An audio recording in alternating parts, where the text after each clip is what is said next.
大家好，我是芝麻开花。今天和大家分享我是怎么种植大丽花的，从育苗到开花，再到入冬前的根茎的储存。重点呢讲一下如何从根茎开始在室内育苗的。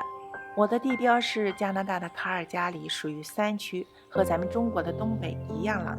所以呢，我的大丽花的栽种是从室内就开始的，这样呢可以让大丽花提前1-2个月在室内孕育。天气变暖后移植到室外，很快就可以看花。当然呢，也可以等到天气暖和，第一次霜冻以后直接的种到室外，但估计开花可能就要晚上1个月。现在是3月份，正是卡尔加里花店卖大丽花根茎的季节，品种非常的多，植株高矮差距也很大，大家根据自己的喜欢和需要去选购。然后呢，根据标签上面的说明，4月初就可以在室内种植了。根茎买回来呢，有时候可能已经都冒芽了，像我的这一颗。注意要保护好这些芽点，这些发出来呢都是将来大丽花的主干。栽种之前呢，将这些干枯的这些根须都剪掉，它们都没有生命力了，剪掉呢可以防止它们在土里头腐烂。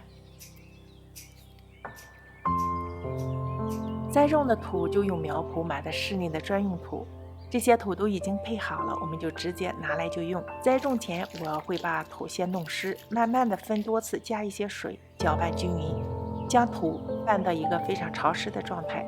那如果把根种下去再开始浇水，也不是说不可以，只是很难把土浇透，就是说这种伴有泥炭的花土它很轻，你第一次浇水，水进去后不容易渗透进去，要花很多的时间和耐心，最后还不一定浇透浇匀。所以一定要记着先把土弄潮湿再用。栽种的时候还要计划好，如果准备盆栽，可以直接的就种植到选定的盆里，下面加点谷粉作为底肥。土装到盆的7分满，上面留出3厘米的空间，将大丽花的根茎放到盆的中心，注意芽点要朝上，小地瓜都朝下，找个舒适的位置放下。然后呢，盖上3厘米左右的土，轻柔的整理一下，一定要轻，不能伤到根。如果你准备地栽呢，可以选择小花盆，也可以选择这种大盒子，可以将几颗的大丽花栽到一起，出苗以后呢，再分开移栽到地里。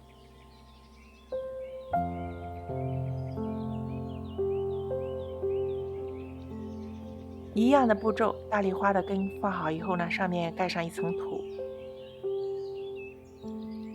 然后浇水。注意，因为土是湿润的，将土喷湿就可以了，避免浇水过多。一定要记着插上标签，知道你种下的是什么品种。种好以后，放到室内阳光充足的地方，例如朝南的窗户。要保持土壤的湿润，温度要在15到21度之间。大丽花根有了潮湿温暖的土壤环境，很快就会发芽出苗。根据你家的湿度、温度，你给予它和其他的花草一样的养护，见干见湿，切记不要浇水过多，导致烂根。等到大丽花长到10厘米左右，要记得给它掐尖打顶，就是把主干的这个顶端掐掉，鼓励它长出更多的枝条，这样呢，你就有更多的花看。有一点呢，要提醒大家，就是如果你家的阳光不够好，那么要切记不能提前太早来开始这个室内的栽种。像我的这些呢，就是提前了2个月种下，天暖之前已经都长得这么高了，但是因为阳光不足，导致了土长非常的细，也不够粗壮。我认为最多你提前6周栽种就可以了，足够了。比如今年最后一个霜冻日是5月底，那你就可以在4月中就可以室内育苗了。终于等到天气变暖了，可以确定不会再有霜冻的风险。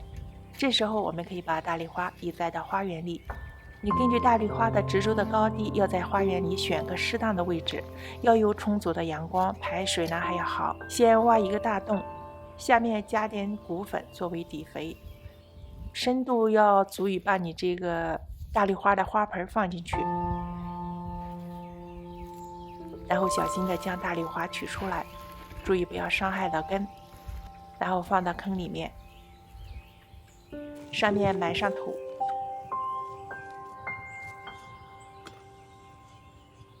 土壤的顶部呢要和周围的土壤相平。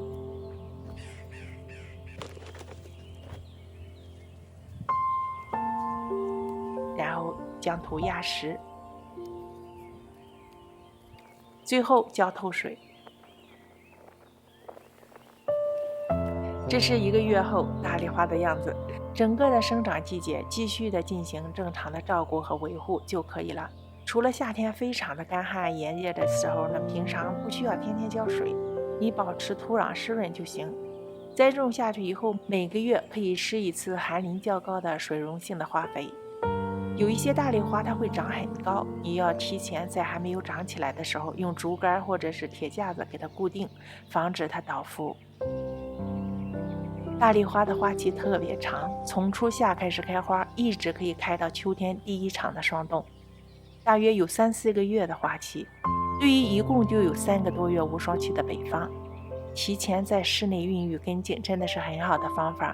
你提前1天，你就可以多看1天的花。说3、4个月的花期，并不是说每一朵花开那么长，每一朵大丽花呢，可能只能开1个周10天左右。如果能够及时的把凋谢的残花摘掉，可以帮助鼓励大丽花开出更多的花。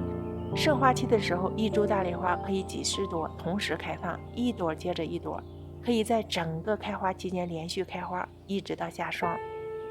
当然，大丽花也是有寿命的，深秋树叶变黄落下的时候，大丽花的使命也就完成了。我们将它的植株给它剪下来，帮它走完这一个生长季节的最后一段路。用镐头将大丽花根部四周的土松动，